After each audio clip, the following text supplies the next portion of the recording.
ఓం శ్రీ గణేశాయ నమః. శ్రీ జ్ఞానసరస్వత్యై నమః. శ్రీ గురుభ్యో నమః. శ్రీ మహాగాయత్రీమాత్రే నమః. శ్రీ మహాగాయత్రీమాత యూట్యూబ్ ఛానల్కు అందరికీ సాదర స్వాగతం. ఆహ్వానించువారు కాశీవజ్జల సుబ్రహ్మణ్య శర్మ, నిడదవోలు.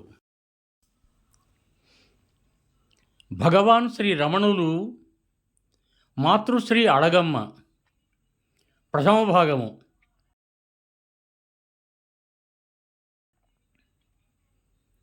కర్త అయిన పరమేశ్వరుడు జీవులను తమ తమ ప్రారబ్ధ కర్మలను అనుసరించి ఆడిస్తున్నాడు.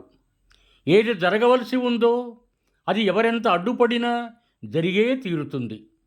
ఏది జరగకూడదని ఉందో అది ఎవరెంత ప్రయత్నించినా జరగదు. అందుచేత మౌనమే శరణ్యం. భగవాన్ శ్రీ రమణులు. భగవంతుని కన్న తల్లికి కూడా కష్టాలేనా? ఆమెకు కూడా తప్పవు కాబోలు. శ్రీరామచంద్రుడిని కన్న కౌసల్యాదేవి,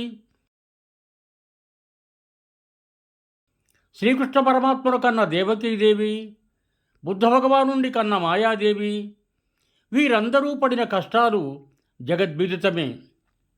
ముఖ్యంగా వారు బిడ్డలకు దూరమై దుఃఖించారు. అళగమ్మ చిన్న కుమారుడిని విడిచిపెట్టిన తర్వాత పెద్ద కుమారుడు నాగస్వామి చనిపోయాడని తెలుసు కదా. ఇప్పుడు మరిది నెల్లియప్పయ్యర్ కాలం చేశాడు. మూడవ కుమారుడు నాగసుందరం భార్య కూడా వెళ్ళిపోయింది, పసివాడిని ఒకడిని విడిచిపెట్టి. వృద్ధాప్యంలో తనను కనిపెట్టుకుని ఉండేందుకు ఎవ్వరూ లేకపోయారు. తోడికోడలు జానకమ్మ, నెల్లియప్పయ్యర్ భార్య కూడా వృద్ధురాలి. గత్యంతరం లేక మనుమడు నాగసుందరం కొడుకు వెంకటరామన్ని కూతురు అలిమేలు మంగమ్మకు అప్పజెప్పి తాను భగవాన్ దగ్గరికి వచ్చేసింది మాతృశ్రీ అళగమ్మ. అళగమ్మ వచ్చిన తర్వాత విరూపాక్షి గుహలో వంట ప్రారంభమైంది. ఎవరిని ఎవరూ ఏమి అడగకుండానే కావలసిన ఉప్పు, పప్పు, గిన్నె, దొన్నె సమకూర్చారు భక్తులు. ఒక రోజున అప్పడాలు చేయటం మొదలుపెట్టింది అళగమ్మ. భగవాన్ సాయం వెళ్ళారు. పాట పాడుతూ అప్పడాలు వచ్చసాగారు. అళగమ్మ భగవాన్ దగ్గర ఉంటున్న ఆమెకు తన మూడో కొడుకు ఆఖరివాడు నాగసుందరం మీద ధ్యాస పోతూనే ఉంది. భార్య పోయింది, ఒంటరివాడైపోయాడు, పాపం ఎలా ఉన్నాడో అంటూ ఉంటుంది. భగవాన్ భక్తుడకాయన మానామధురలో నాగసుందరాన్ని కలుసుకోవటం తటస్థించినప్పుడు, మీ అమ్మగారు నేనెప్పుడూ తలుస్తుంటారు, వృద్ధురాలైంది కదా, అందుచేత తన అవసాన సమయంలో కుమారులిద్దరూ దగ్గరుండాలని కోరుకుంటున్నారు. పోనీ నువ్వు కూడా అక్కడికే వెళ్ళరాదా? ఒంటరివాడివి, ఇక్కడేం చేస్తావు అన్నాడు. నాగసుందరానికి కూడా జీవితం దుర్భరంగానే ఉంది. ముఖ్యంగా భార్య గతించిన తర్వాత కొడుకు పసికందు తన చెల్లెల దగ్గరున్నాడు. బొత్తిగా ఏకాకైపోయాడు. ఇప్పుడు తల్లికి కూడా తన మీద బెంగగా ఉన్నట్టు తెలుసుకున్నాడు నాగసుందరం. ఇక కాలయాపన చేయకుండా తిరువణామలై చేరాడు. తల్లిని చూశాడు. తృప్తి కలిగింది. ఆమె హృదయము చల్లబడింది. భగవాన్కు నాగసుందరం పాదాభివందనం చేశాడు. అయితే నాగసుందరం గుహలో కాపురం పెట్టలేదు. భక్తులలో ఒకడిగా వచ్చిపోతూ ఉన్నాడు.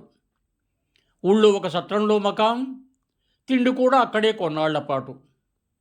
భగవాన్ బోధామృతాన్ని గ్రోలి వైరాగ్యం పెరిగి కాషాయ వస్త్రాలు ధరించి భిక్షాటన మొదలుపెట్టాడు భగవాన్ సోదరుడు. భక్తులకి ఇది నచ్చలేదు. వారి తల్లి అందరికీ వండి పెడుతోంది. ఇంతమంది తింటుండగా లేనిది కన్నకుమారుడు ఇంకొకటి తింటే తరిగిపోతుందా? భక్తులు తెచ్చిచ్చే సామాగ్రి సమృద్ధిగానే ఉంటుంది కదా.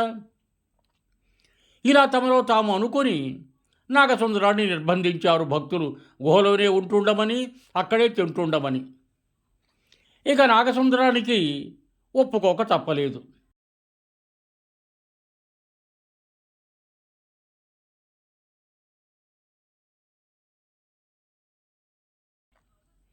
వచ్చిపోయే భక్తులు ఎక్కువ కావటంతో అక్కడే కొంతమంది శ్రీనివాసం ఏర్పరచుకోవటంతో విరూపాక్ష గుహ చాలటం లేదు.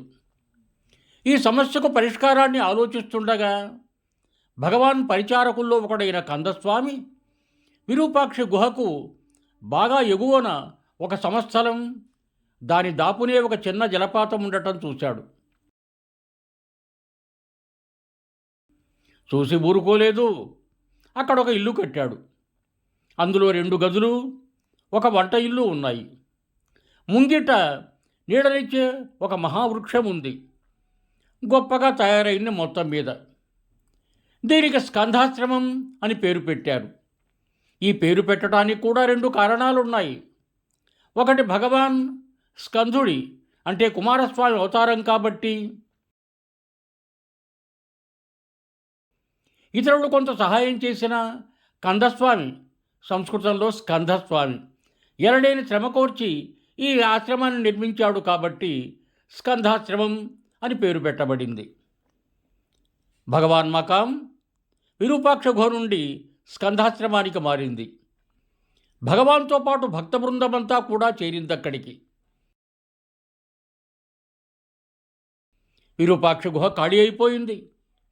అయినా ఆ గుహని, భగవాన్ తపస్సు చేసిన ఇతర స్థలాలని ఈనాటికి భక్తులు దర్శిస్తున్నారు. వీటినే కాదు, భగవాన్ జన్మించిన తిరుచుళిలోని సుందర మందిరం, భగవాన్ మృత్యానుభవాన్ని పొంది మృత్యుంజయుడైన మధురలోని రమణ మందిరం, ఇవి కూడా యాత్రాస్థలాలయ్యాయి. స్కంధాశ్రమం ముందున్న మహావృక్ష నీడనే ఆ చెట్టు చుట్టూ కట్టిన గట్టు మీద కూర్చుంటారు భగవాన్. దినదినము అక్కడికి ఒక పెద్ద తాచుపాము వచ్చి భగవాన్ పాదాల ముందు కాసేపుండి వెళ్ళిపోతుంది. ఆశ్రమంలో నెమళ్ళు 2 ఉన్నాయి అక్కడ. అవి పురివిప్పి నృత్యం చేస్తున్నప్పుడు పాము కూడా వచ్చి పడగ విప్పి ఆడుతుంది, తమ శత్రుత్వం మర్చిపోయి.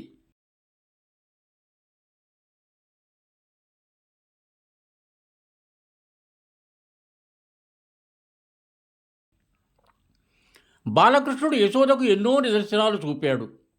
తాను భగవంతుడనని, నోరు తెరిచి సమస్త చరాచర ప్రాణికోటితో నిండిన భువన భాండాలను సైతం చూపించాడు.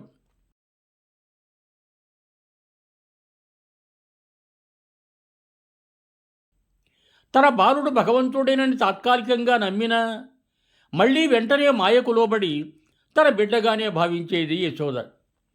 ఇక్కడ కూడా అదే చిక్కొచ్చి పడింది.